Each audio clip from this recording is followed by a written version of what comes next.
Picture this. It's a cold December night in 1521. The German countryside lies shrouded in darkness.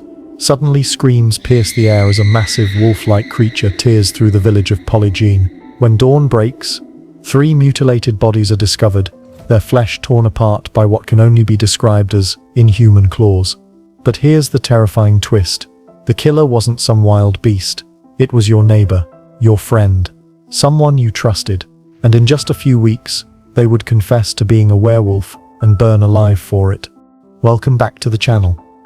If you think witch trials were the darkest chapter of medieval justice, wait until you hear about the werewolf trials that gripped Europe for over 300 years. Today, we're diving deep into real court cases, where ordinary people were tortured, tried, and executed for the unthinkable crime of lycanthropy. And trust me, by the end of this video, you'll question everything you thought you knew about medieval superstition and human nature itself. But first, hit that subscribe button and ring the notification bell, because we're about to uncover some of the most chilling true crime stories from history that most people have never heard of. Let's start with that opening scene I mentioned. The Polygene werewolf case of 1521 wasn't just folklore, it was documented legal history.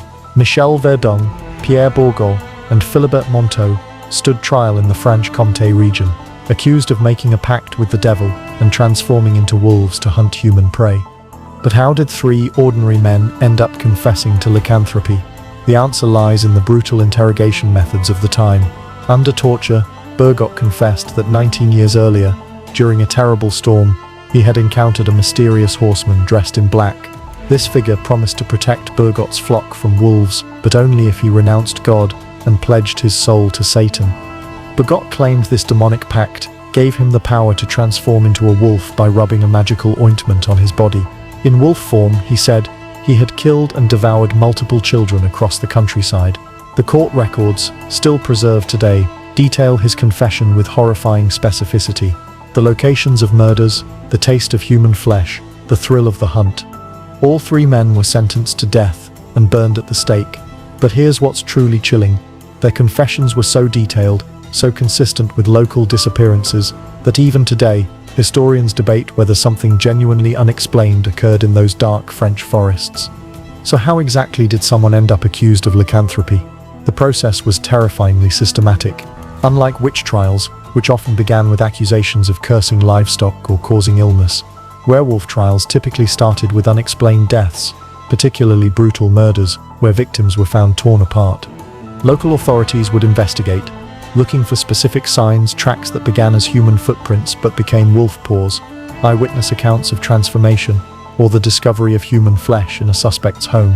Once suspicion fell on someone, the accused would be arrested and subjected to physical examination.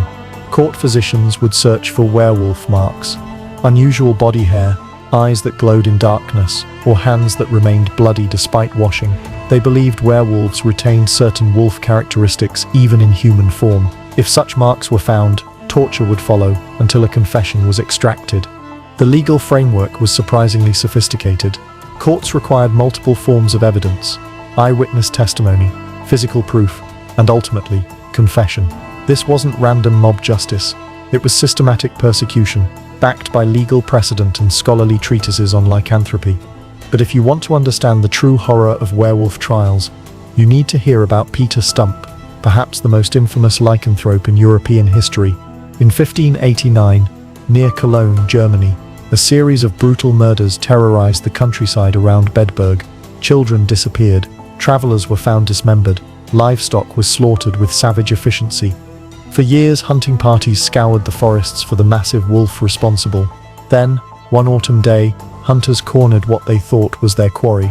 But as they closed in, something impossible happened. The wolf vanished, and in its place stood Peter Stump, a local farmer they'd known for decades. Under torture, Stump confessed to a story that would make your blood run cold.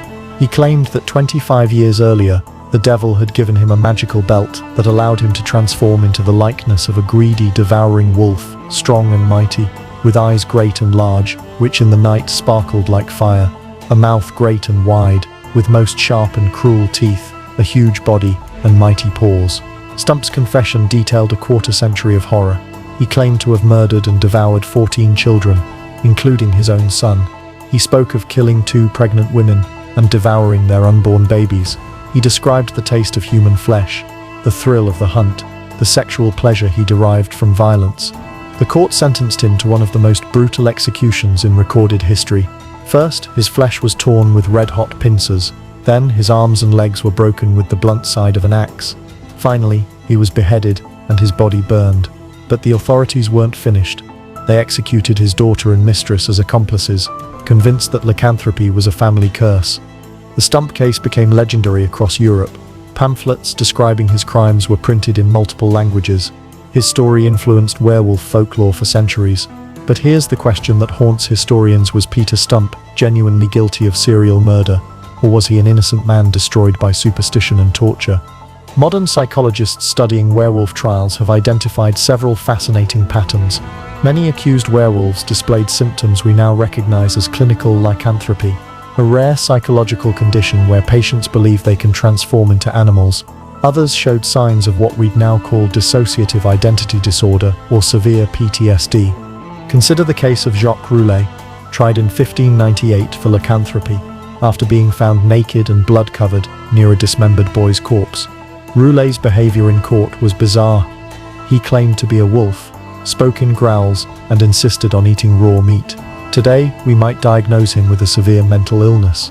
In 1598, he barely escaped execution, saved only because a higher court questioned whether lycanthropy was physically possible. But here's where it gets truly disturbing. Some cases suggest the accused might have actually committed the murders they confessed to, even if shapeshifting wasn't involved. Serial killers have always existed, and in an era without forensic science, supernatural explanations filled the gap that criminal psychology couldn't. So why did werewolf trials eventually disappear? The answer lies in changing legal standards and growing skepticism among educated elites. By the mid-1600s, influential scholars began questioning whether human-to-wolf transformation was physically possible. Jean Bodin, a respected French jurist, wrote extensively about supernatural crimes, but drew distinctions between possible and impossible acts. While he believed in witchcraft, he questioned whether humans could actually shapeshift. This scholarly skepticism gradually influenced court proceedings. The last major werewolf trial occurred in 1692 in Jürgensburg, Livonia, where an old man named Thies claimed to be a benevolent werewolf who fought evil spirits to protect crops. Remarkably, instead of executing him, the court sentenced him to just 10 lashes for superstition, a sign that attitudes were changing. What do these werewolf trials tell us about medieval society? They reveal a world where the boundary between natural and supernatural was fluid, where community fears could literally become matters of life and death, and where the justice system itself could become monstrous.